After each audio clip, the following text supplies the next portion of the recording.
Good afternoon and welcome to the 25th attempt at filming this video. I am parked on the end of Topsham in Devonshire. Look out for boats. Basically, we got off the ferry in Plymouth this morning at around about the same time. Everybody from Cornwall and everybody from Devon all tried to get onto the M5 at the same time, and then they all crashed into each other.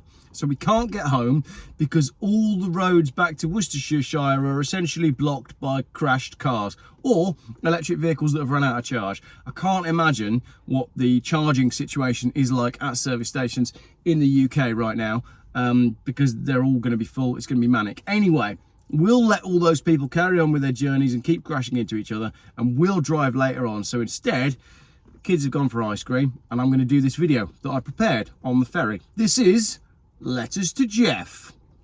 I've got about 10 letters to go through, one of which is from Mike Yeadon, and he's quite famous. So let's have a look. Letter number 1 from Fiona. Geoff, on the way home, you could join the Say No to the WHO convoy to Geneva. www.roadtogeneva.com from Fiona. Thank you, Fiona. Yes, the road to the WHO conference in Geneva.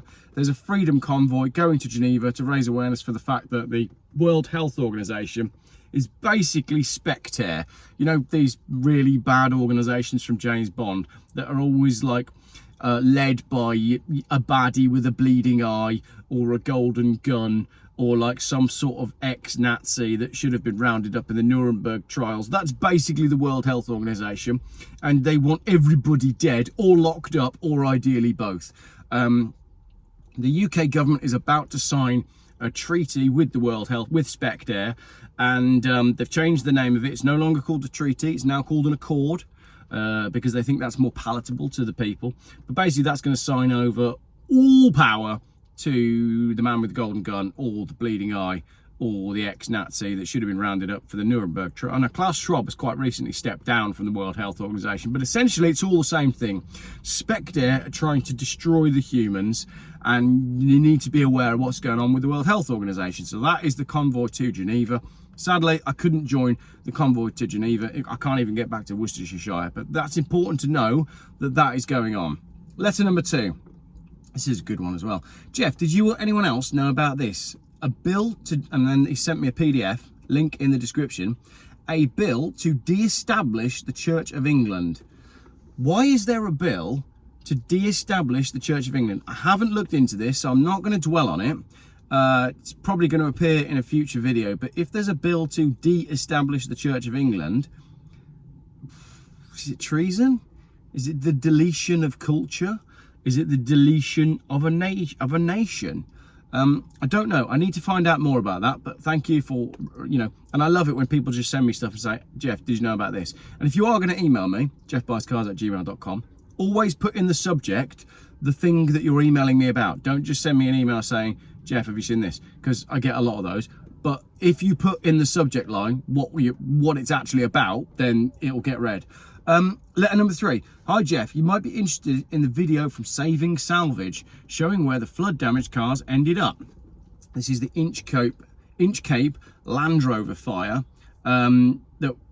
Flood, fire, pestilence and famine. No, that comes next, doesn't it? The flood, the Inchcape Land Rover flood.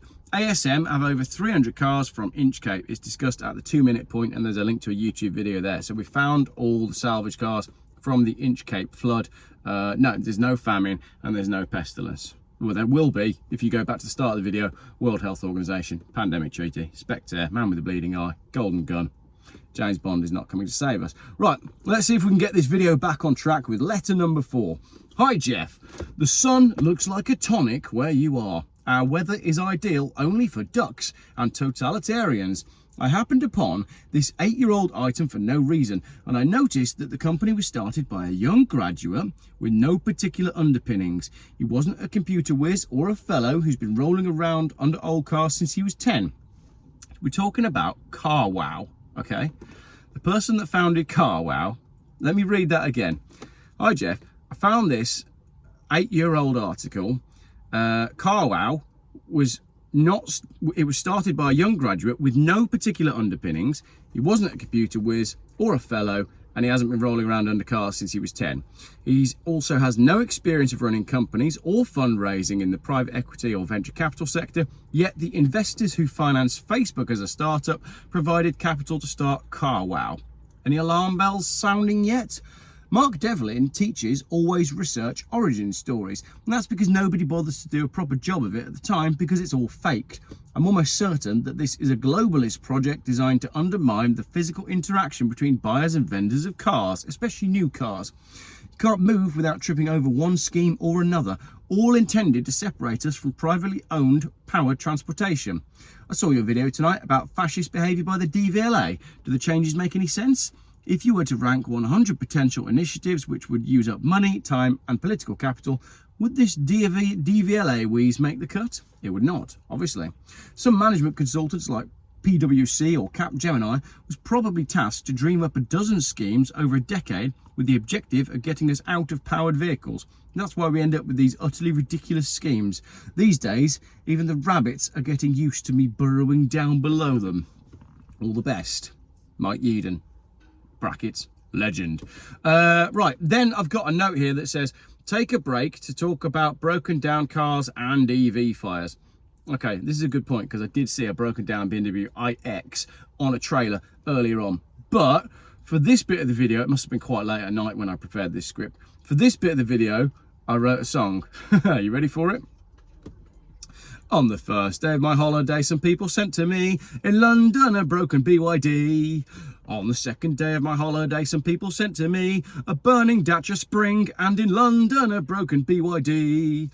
On the third day of my holiday, I saw on the back of a truck a broken BYD, and that's the end of the song. That wasn't very good. I should have written a fourth line for that. So I've got a brand new BYD SUV in London that's got a parking ticket and a sign on the window that just said broke down. I saw that on Twitter. I thought that was quite funny because it was on a 73 plate, brand new. I also saw an identical car on a recovery truck in Spain, same thing. And the Dacia Spring, which is the new cheap electric car designed to save the planet because it's so cheap, well, they burn just as well as the expensive ones, which is a bit awkward for Dacia because it's only just come out. Anyway, speaking about burning EVs, which is a popular subject for this channel, but one that I've not dealt with for a long time because I get bored of making burning EV videos, there is this email that I was sent. Letter number 5. Hi, Geoff. Further to my last email, last summer, a neighbour came back from a caravan holiday in Abersoch. He told me there'd been an EV fire on site. I think it was a Tesla. He saw it with his own eyes, the car on fire, damaging nearby caravans. A couple of days later, I thought I'd take a peek at the media to see if it had been reported. And guess what? They reported a caravan fire which spread to nearby cars. Not a car fire that spread to nearby caravans. And there's links here as well. I'll put them in the description. And here's a comment on a caravan forum spelling out the real cause. So again, there's caravantalk.co.uk. Caravan fire at Abersoch suspected caused by an EV that was charging, but the media reported it as a caravan fire that spread to the cars, not the car spreading to the caravans. We know that there is a media embargo on the way EV fires are reported. The media are doing some very strange things with EVs at the moment, and Quentin Wilson comes into that as well, because he was recently giving evidence at the Cabinet Select Committee, because for some reason he has voluntarily, off of his own back, out of the kindness of his heart, gone all the way down to London from Stratford, where he lives, to give evidence about misinformation and how it's destroying the EV market. No, he's just a paid shill, but I will be doing a video on that in the coming weeks. Letter number 6 in this slightly haphazard video. Dear Geoff, further to the local press efforts to smear you through the cat, was it a cat, was it a dog video, I thought I'd share some typically brilliantly reporting from my local rag, the Wirral Globe. Here's a bit of background. Wirral Council has just spent £19.7 million erecting a seawall to protect seafront properties in West Kirby from flooding due to climate change. In reality, this area has always experienced seasonal flooding. It's nothing to do with climate change or even global boiling. If only, it's mid-April and it's still freezing here. I was a bit late on reading this email, but I mean, it's May now. Warm today, but my brother works as an engineer and he texted me the other day saying that he had gone out to a business to fix a machine that had broken, and the reason that the machine had broken was because the oil had gotten too cold.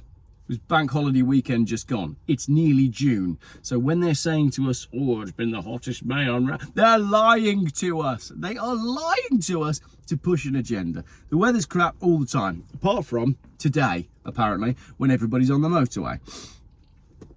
The walls, so we're talking about the climate change wall that was built to stop the sea in West Kirby.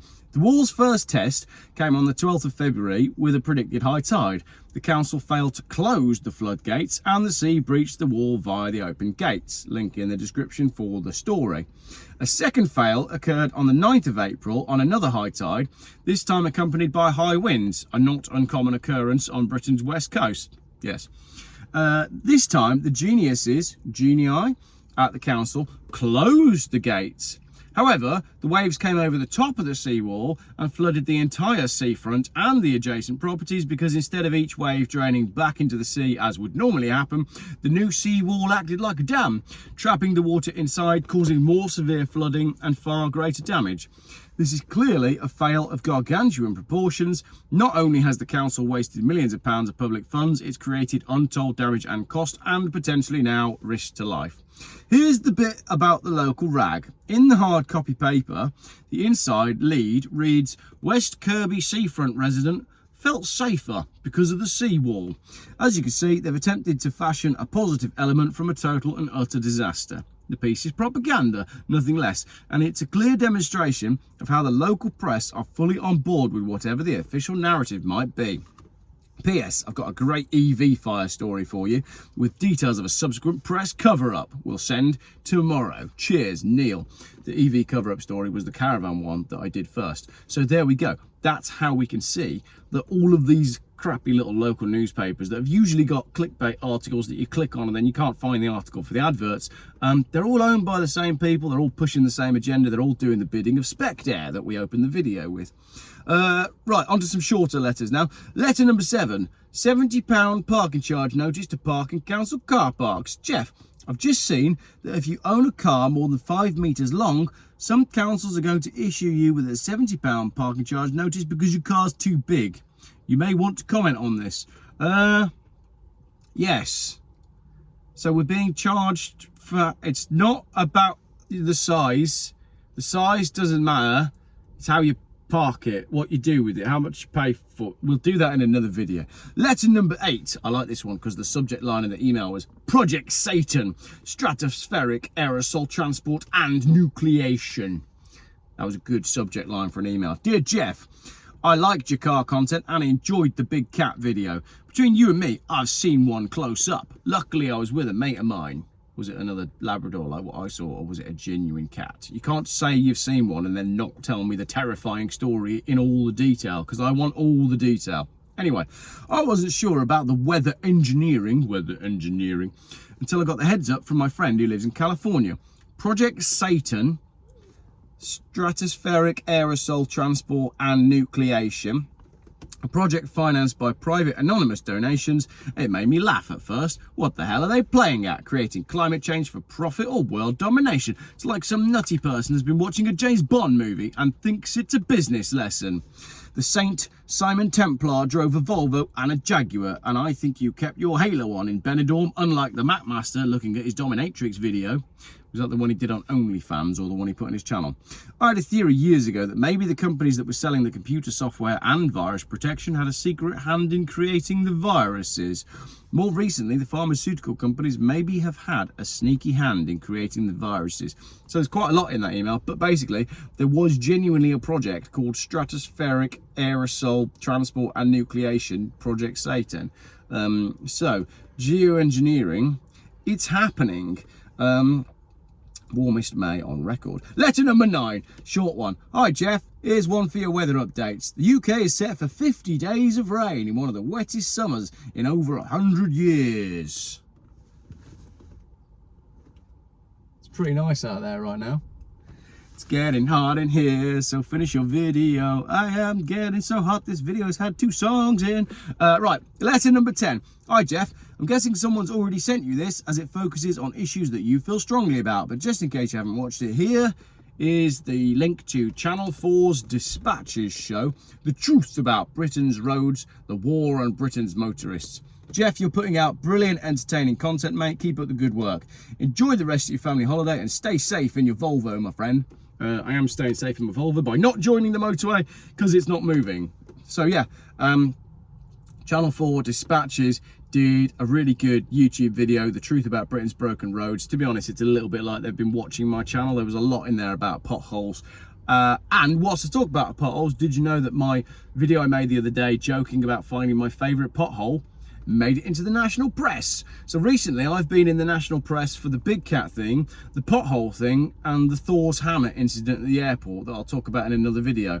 I mean, the national press hasn't talked at all about the World Health Organization or Spectre or the man with the bleeding eye or the ex-Nazi who's trying to kill us all, but they're quite happy to take the piss out of me for thinking that a big cat was a dog, for sending my child onto an aeroplane with a pretend Thor's hammer, and for pretending that I wanted to put a pothole on TripAdvisor. All of those things are newsworthy. Bleeding guy man, ex-Nazi, all of us dead is not. Right, coming up to the last one now. Letter 11. Hi Geoff, have you seen this? Wind farm operators agree to pay £33 million for excessive charging. The owners of one of Scotland's largest offshore wind farms have been ordered to pay more than £33 million after admitting to breaking a condition of its licence. Beatrice Offshore Wind Farm Limited operates 84 turbines in the Moray Firth off the east coast of Caithness. Energy regulator Ofgem said BOWL had charged excessive prices to reduce its generation output when this was required to keep the UK electricity grid balanced, resulting in higher costs for consumers. This payment is the largest Ofgem has ordered an energy company to pay into its redress fund, which supports energy consumer projects. So this is a company that probably got a load of government grants to build a wind farm in the first place, that is then charging the government millions of pounds to slow the turbines down when supply is over too much for the grid. Works, doesn't it? Yeah, this net zero is going to be brilliant. I can't wait. Do we need to bring our own loincloth for net zero? And do we get provided with a club and a cave, or do we have to find our own? I don't think it's going to be as good as that, is it? Right, anyway, there's a bonus letter at the end here. That is the end of the video. Here's a bonus letter. Hi, Geoff. How much was your European driving kit? This is the kit with a, well, one of these in, actually. Look, there you go. High-vis vest, some alcohol breath tests, which I didn't need because I don't drink much anymore. And all the other bits that you need to drive in Europe. And this person was emailing me from Romania. I said he paid £22.49 with a fire extinguisher. And I paid £29.99 without the fire extinguisher. So there you go. Britain is a rip-off. So let's just finish on this. I wrote this last night quite late and I've not read it back, so this could be anything. Let's just finish on this. I keep getting emails about the cost of living in Spain, and I know every country is different, but it got me thinking. In the UK, we are paying top whack for everything: council tax, electricity, water, road tax, car insurance, etc, etc, etc. Take your pick. All of them are the same. Where's all the money gone? The amount we pay out generally is more than ever, but the services that we get across the board are worse than ever. Everything has deteriorated. Again, take your pick. The roads, schools, hospitals, care homes, the railways, the postal service, you name it, it's gotten worse. Someone has taken, or is taking, all of our money and keeping it. You would think that the torches would be lit and the pitchforks would be out, but no. We just moan about the weather and pay the bills, and still I'm staggered that politicians aren't hanging from bridges all over the place. Geoff, you're probably going to have to delete that last bit. Delete that last bit.